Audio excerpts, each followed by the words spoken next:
guys, Derek here with the Keystone Central Railroad. I just wanted to bring you up to speed with the things I got done on the layout since the last video. Some of you have been following some of my posts on Facebook, but for the ones that haven't, it's time for a layout update video. This one should be pretty quick. I want to go over a couple things as far as what I did with the track work, and then I'll save wiring and everything for the program track for a separate video, which I'm hoping to get done today.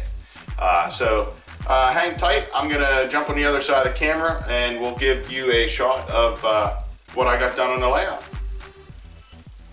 Alright, might as well just start down here at this end. This is the very end of the program track.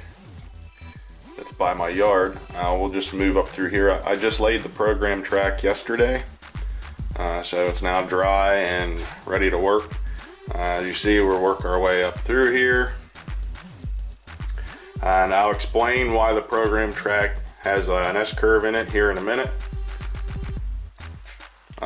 So the program tracking is it's in and ties back into the curved turnout.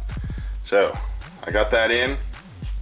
Also, I reworked the turnouts leading into the diesel facility, and this works out much better this way, and I thank everybody for the great suggestions, as I already discussed, so in my previous video.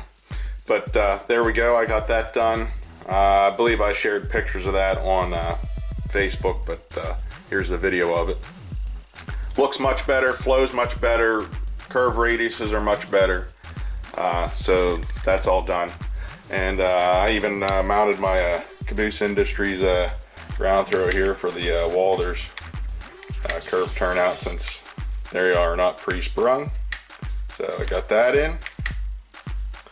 And let me explain to you why the program track is shaped the way it is, and then we'll move on to something else that I got done.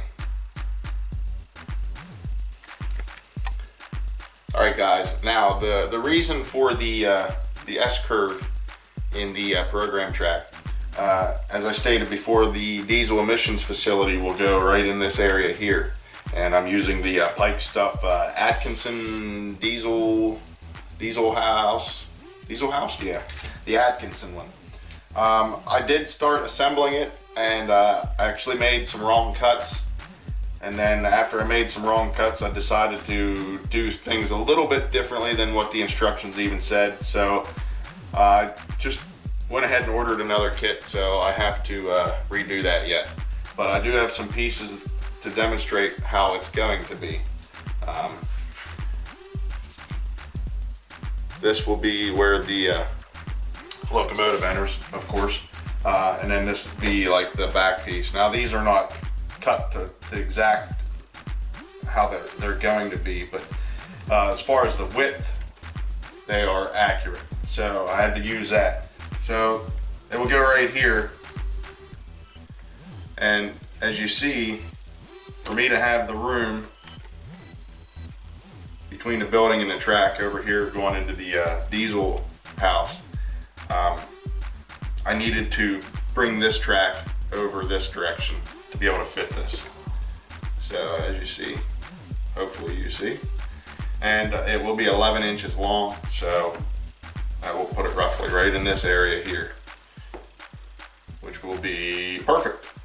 So I did have to adjust the trackage for that. Alright, now since this is going to be the programming area for locomotives, I went ahead and did some things down here now. The 4-pole double throw toggle switch that's going to isolate the program track from the main layout whenever I want to do programming will be right here. That's just in there temporary right now. I have nothing wired up.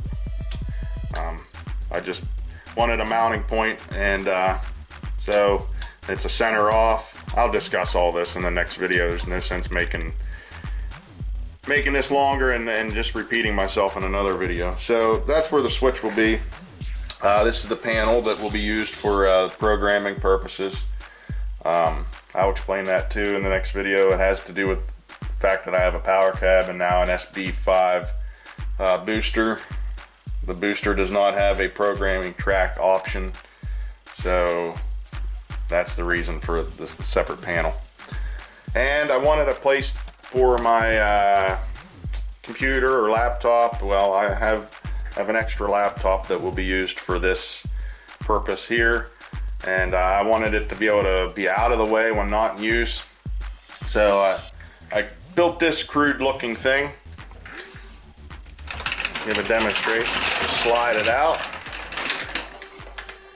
and there we go. I have my work area with my laptop, and nothing's hooked up yet. That's just there for demonstration purposes.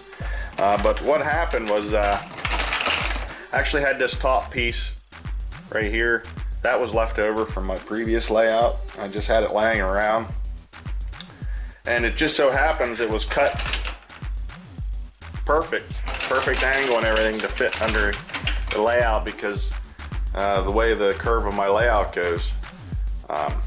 So that worked out perfect there.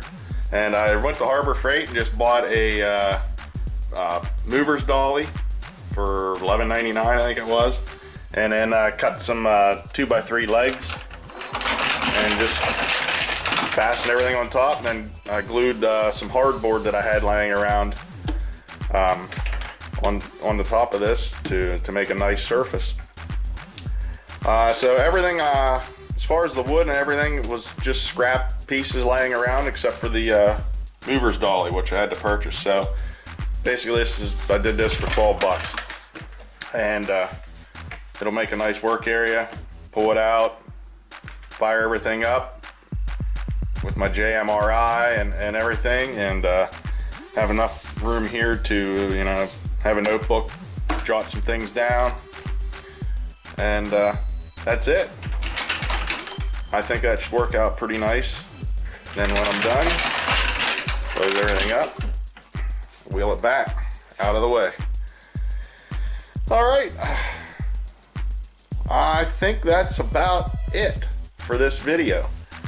All right, that's it for this video. It might actually be a short video for a change. I tend to not make very short videos, and I know that can be a bit of a pain trying to watch a 20-minute video. Not everybody has the time to do that. So